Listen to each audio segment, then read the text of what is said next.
So we have a new testimony this morning. I'm looking forward to hear. She's in, yeah? She's that old? Hello. So the name of the sister for this morning is Erica Hall. Please come forward. Good morning, everyone. Good morning. When Seika invited me to talk about my journey to faith, I thought I won't have much to say because my experience is very ordinary. But when I began to think about it, everyone's story is extraordinary.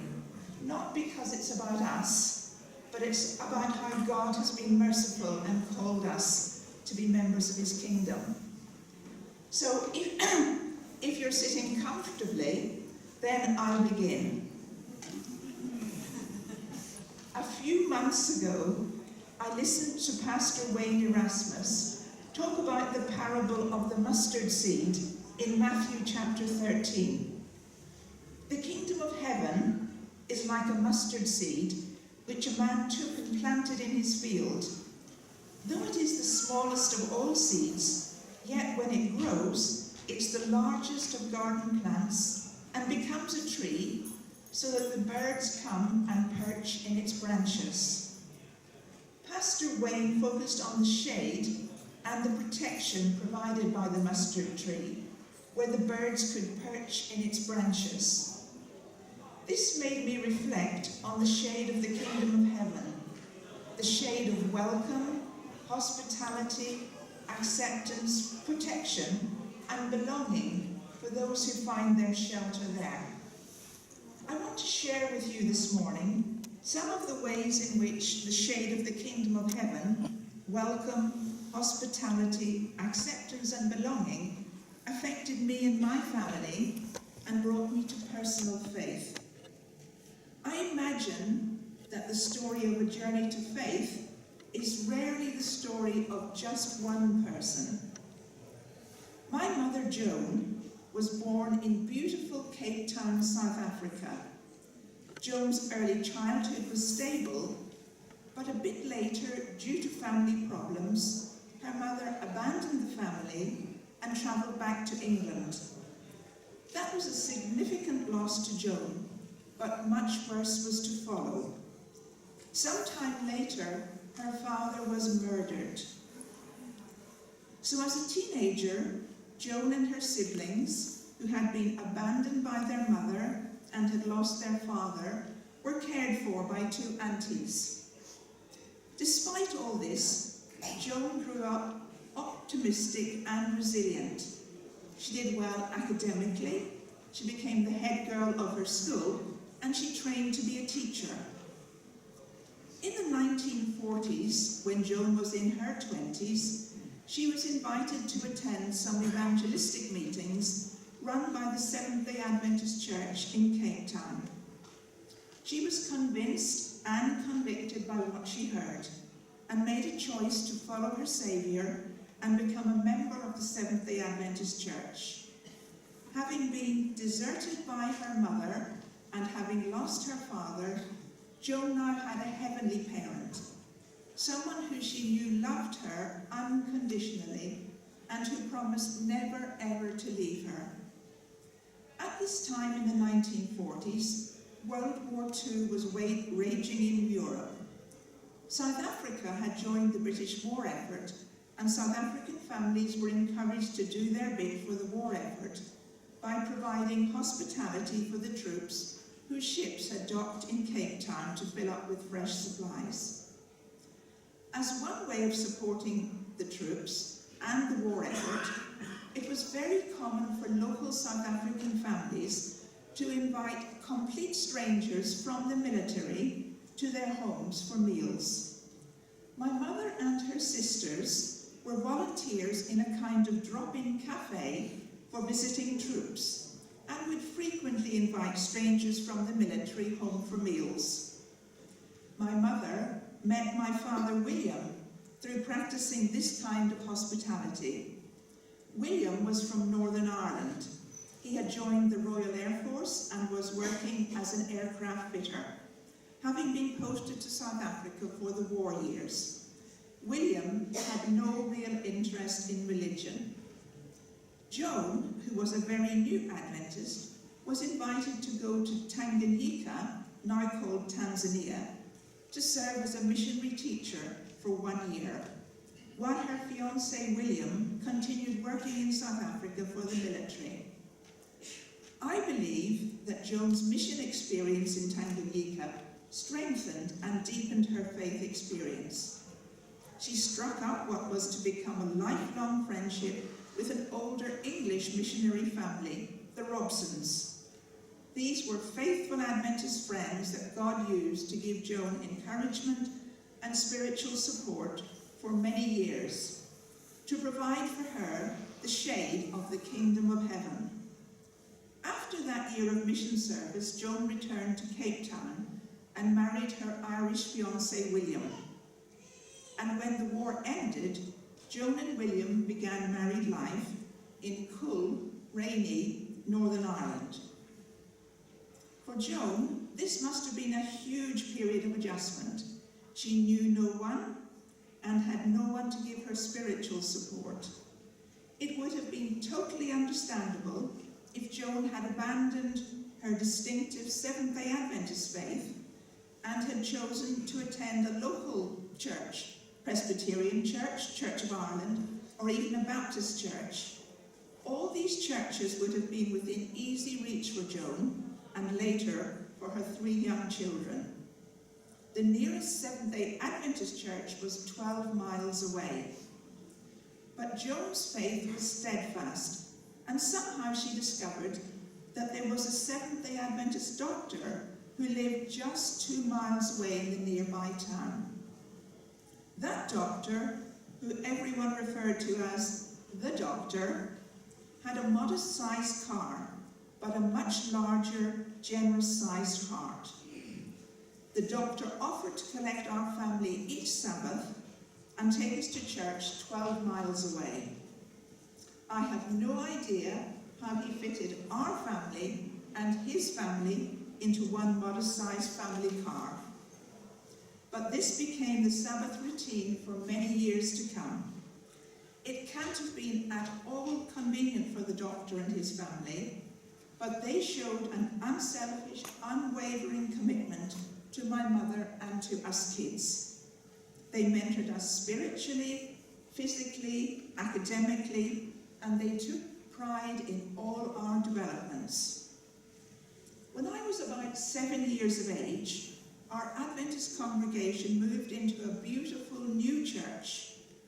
The sanctuary smelled of new carpet and new wooden pews. It inspired in me a sense of reverence and mystery. It felt to me as a child that this was the house of God and that God really lived there. The new church had a library, and I was an avid reader. I was lent children's magazines such as My Little Friend and later the Junior Guide. I was often mystified by stories about unfamiliar animals, ones I had never seen in Ireland. There were skunks and possums and raccoons in the story, and I could only imagine what they might be like. I borrowed lots of books about Christian missionaries and other Christian heroes and heroines. Perhaps as a result, my childhood ambition was to become a missionary nurse in Africa. Our family lived in a very small village in the countryside, surrounded by fields and farms. The work of God the Creator was all around us. Our night sky was inky black as there were no street lights. We could see millions of stars on a clear night. I used to look up and think about God the Creator and how heaven must be up there somewhere above the stars. I had heard people talk about a connection between Orion and the second coming of Jesus, and I wondered about how all that might happen. I had the opportunity to attend summer camp from about the age of 10, which was just like heaven on earth for me. I loved the worships and the singing. I loved everything about it. When camp ended each year, I started counting down the days till the next one. The talks given by the camp padres had a huge influence on me. And when I was 12 years old, I decided that I wanted to follow Jesus and be baptized. Baptism for me was an anchor, a decision I would look back to and hold on to when doubt set in and things seemed much less clear. My home church had a good group of teenagers. Most of us were from families with very modest incomes, where our mothers were Adventists and our fathers had little or no interest in religion. We were in need of positive role models who could live the gospel and show us what God the Father was like. That God the Father was loving, caring, nurturing, and accepting. A number of church members invested a huge amount of time to ensure that there were appropriate activities to keep us teenagers engaged in the life of the church. We had a teenagers choir, even though I can't sing, Sabbath afternoon programs, and a youth club on Saturday evenings, social evenings and church outings. We were very fortunate that many of the pastoral families who ministered to our church took a strong and selfless interest in the well-being of the teenagers and the youth. Their spiritual and social mentorship was priceless. And probably due to this mentorship, most of my church friends from teenage years are still Seventh-day Adventists. But I must confess that we were all people of our time, both our adult mentors and us teenagers. Sometimes we may have had a misplaced emphasis on salvation by works. We could walk by the sea on Sabbath afternoons, but we couldn't put our feet in the water. On Saturday evenings, we had to check with the chip shop before buying the chips whether lard had been used to fry the chips. So you can see a few things we learned about God and his kingdom may have had to be unlearned or refined later. People don't seem to talk about guardian angels very much anymore. When we were teenagers, we had a lot of freedom. Adults didn't seem to worry about us the way we worry about our children and grandchildren. I believe that God blessed and protected me in many ways where I put myself in danger. As a child, I was knocked off my bicycle by a car. Sometime later, I was knocked down by a motorbike. I travelled in my teenage brother's car, which had very limited brakes. I have done stupid, reckless things and made poor choices, risking my own well-being. I have often felt unworthy of God's love and protection. Why me, Lord? How can you care for me so much when you have the whole universe to look after? When I was 16, I decided that I would work for 1 year with the hope of being able to attend Newbold College. I took a clerical job in a Catholic firm in the city. I began work in the summer months, but by October, I knew it was time to explain to my employer that I would need to leave early on Friday afternoons to keep the Sabbath. My Catholic employer was not sympathetic, and I lost my job. This was a big disappointment, as I felt that I was being a faithful witness and God should come through for me. What about Daniel in the lion's den and those 3 friends in the fiery furnace? It took me only a week to get an interview for another job, and this time it was with the manager of an accounts department of a company that made shirts. It was October, and I knew that I would need to explain about Sabbath and sunset at the interview. To my great surprise, the manager, who turned out to be a Plymouth Brethren church member, said it wouldn't be a problem at all. And he offered me a salary 50% higher than my previous job. Praise the Lord.